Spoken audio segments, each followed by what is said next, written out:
Hi, I'm Wayne Whitley, and I was a general dentist, still am a general dentist, but I have a strong interest in sharing some of my experience with appliances. My story is that I got a phone call at 3 o'clock in the morning one night, and a patient had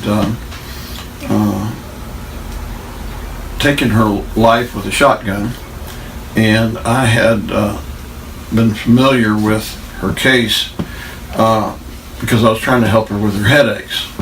So one of the things I want to emphasize is that back in '97 there wasn't a whole lot known about some of the other symptoms this patient was having in relationship to headaches and TMJ problems, and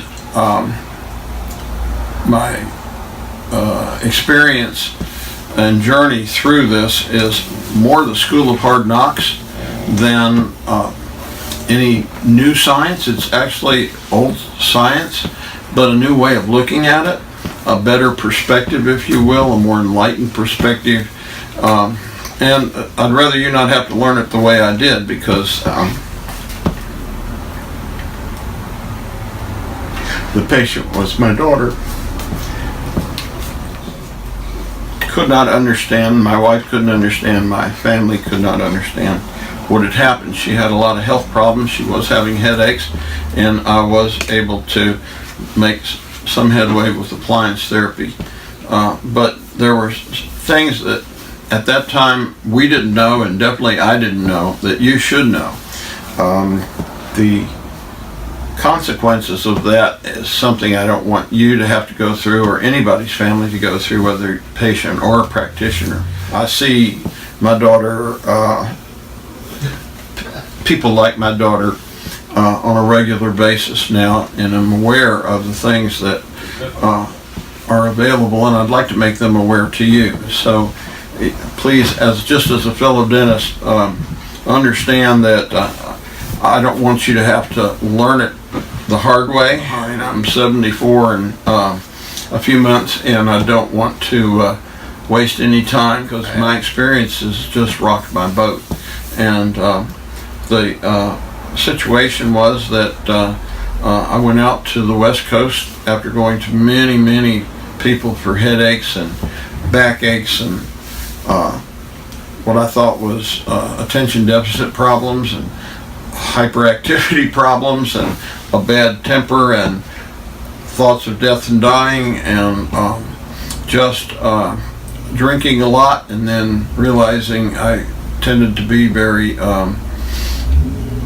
addictive to try to only solve the monster that seemed to be inside of myself, which I tend to later recognize was also what my daughter was fighting. And at that point, even though I was living and eating well, and I could not control this swings in mood and the behavior, hyperactivity, and then crashing, and just all the aches and pains for somebody that is very natural in his lifestyle. And so I went out to a clinic in the West Coast at the recommendation of a functional doctor here in town. So when I got there, I was fortunate enough to in 2 days have most of that go away, and it was shocking how you could have such a change. And Dr. Robson was the man, Farron Robinson, and he had it was called TMJ Diagnostics.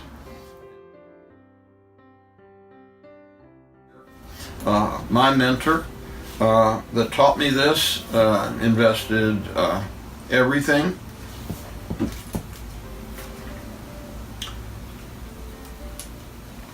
He recently passed away. We would like this to not be a repeat performance without the information getting out.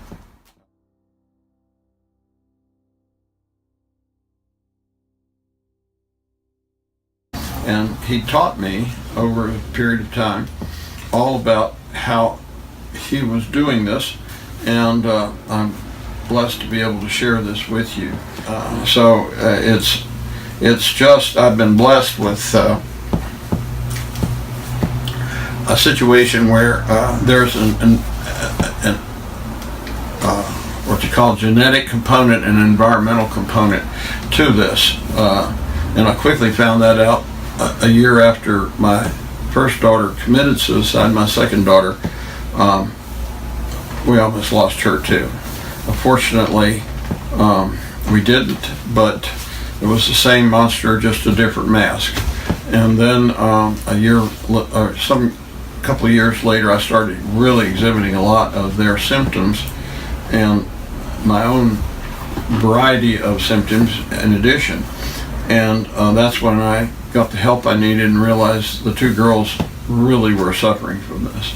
It's also something that other members of the family have, and I'd encourage you to do a family tree sometime up and down and look at the maladies that different loved ones on both sides of the family have experienced, because it's there in your genetics. I had parents with this malady, and I have a brother that suffers from similar symptoms, and I can go up the family tree, and now I have kids and grandkids.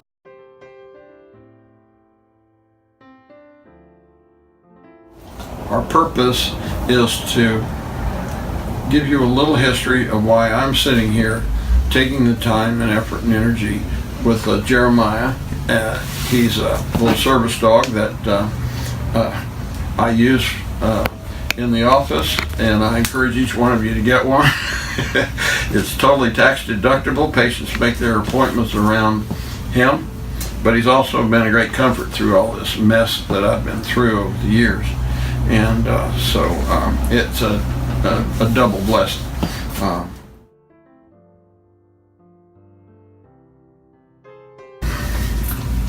It's very important to realize that PS, post-traumatic stress syndrome, is something that you got a lot of people in your practice that never been to war that are right now exhibiting a lot of those symptoms. It has to do with the autonomic nervous system, and you can help them. You can help. Your practice has so many people in it already that would benefit from this. When you see the enormous opportunities, and you already have relationships with these people, that you can expand your services with doing nothing but recognizing this opportunity. And I challenge you, for your practice sake, but also beg you for your patient's sake, to really look at this. I'm not trying to act like a know-it-all, and I only got my DDS degree, but this School of Hard Knocks has been something else, and I hope it spawns a great interest in research and development, and for that I would be eternally grateful.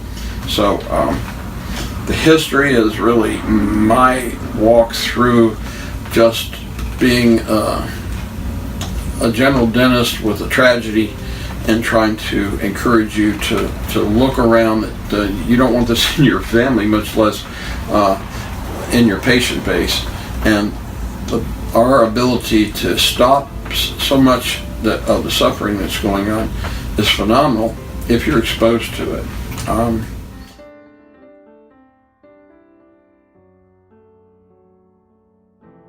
Elevate dentistry to even a higher level in the healthcare field. Working with all the other healthcare professionals is necessary. And finally, instead of partitioning the body up into a bunch of different parts and specialties, we can all work together.